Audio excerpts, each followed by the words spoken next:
Start recording. Stop recording button. Hey, what's up, everybody? It's me, Micah Growl, and today I'm going to talk about protecting your hearing when you're in the mix. As you know, I have uploaded tutorials on using DJ Pro with VoiceOver. Now, you're probably asking yourselves, how do I protect my hearing when I'm DJing? Or how do I protect my hearing when I'm at the club or at a concert? Well, there are a couple different ways. One way is if you're mixing, pay attention to your gains. Okay. Now, your master volumes for each deck are going to be at 100%. But that doesn't mean that your ears are going to get blasted out. Now, your gains tell you how loud the track actually is in the mix. Okay. And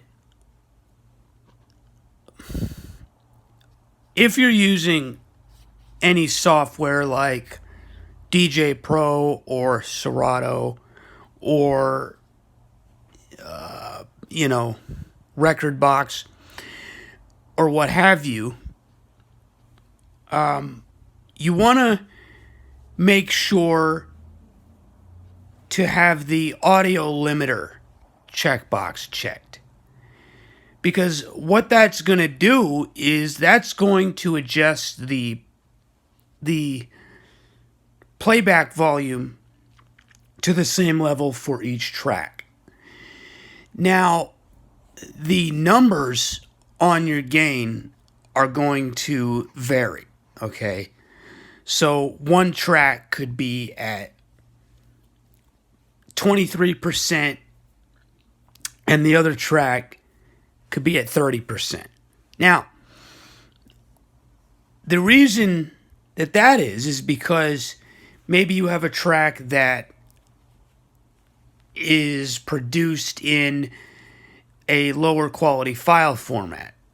Or maybe you have an older track from, say, the 90s that isn't, produced with modern software. What your DJ software is going to do is it's going to compensate by raising the gains. Okay. Now, next tip is to use your EQs.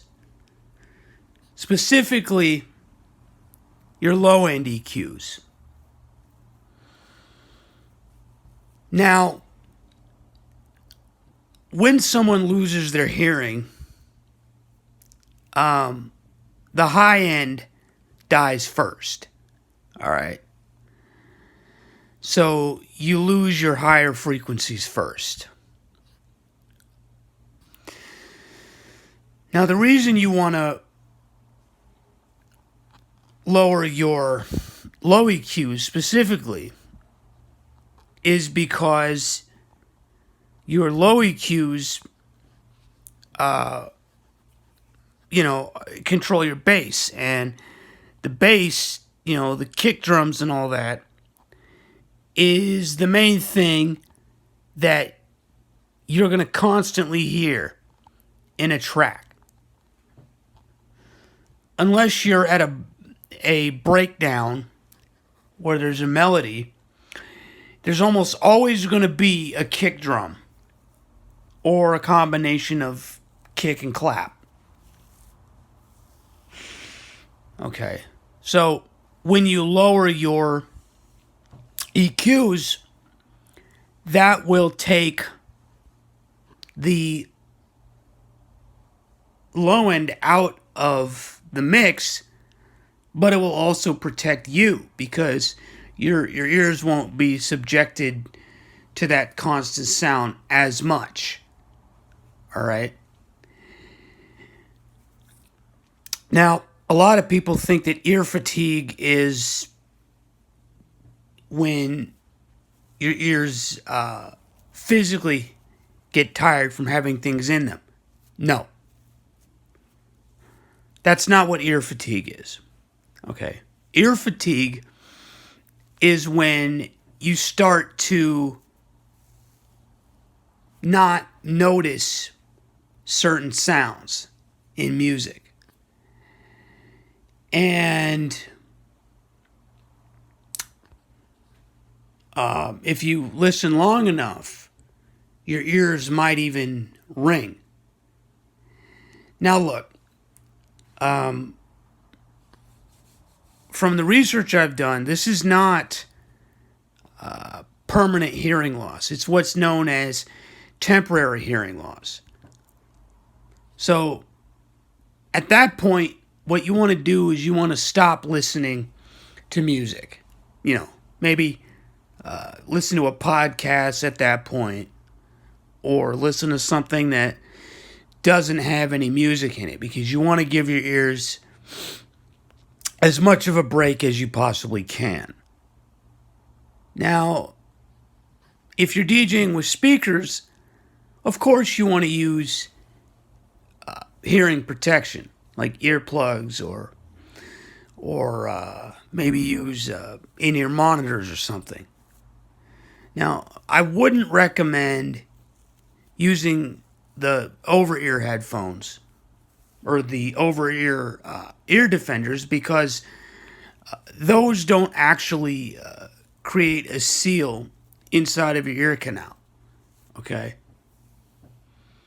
The same thing with noise-canceling headphones. Noise-canceling headphones don't actually protect your hearing. Okay? All that sound being canceled out, that's not because of the pads blocking your ears. That's because of the microphones in those headphones canceling the sound out. Now, of course, that's something completely different. Here's a tip: if you're listening to sounds at 70, even 80 decibels, that's not going to damage your hearing over long periods. The limit that the human ear can handle before damage can permanently occur is 120 decibels. Okay. Anything above 120 decibels will or could permanently damage your hearing, depending on how long you're out there. Now, if you go to the club for a night and, you're around that system for a night,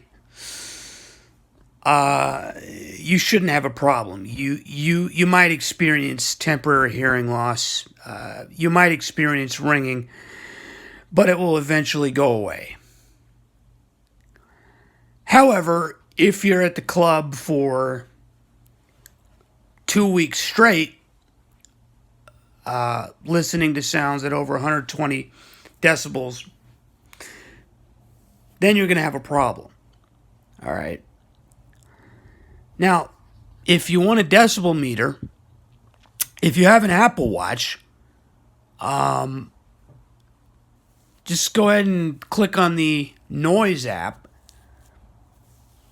and that will tell you how loud the sound is, but then it will also tell you,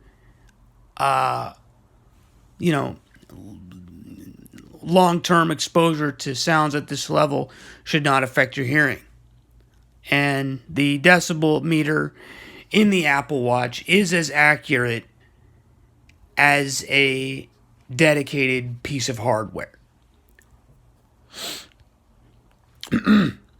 And you know, if you're like me and you have an Apple Watch, you know, it costs $800 and you don't have money to buy a decibel meter, but you know, and the decibel meter is accessible to VoiceOver, so Stop camera chooser back. Stop so recording. hopefully that helps.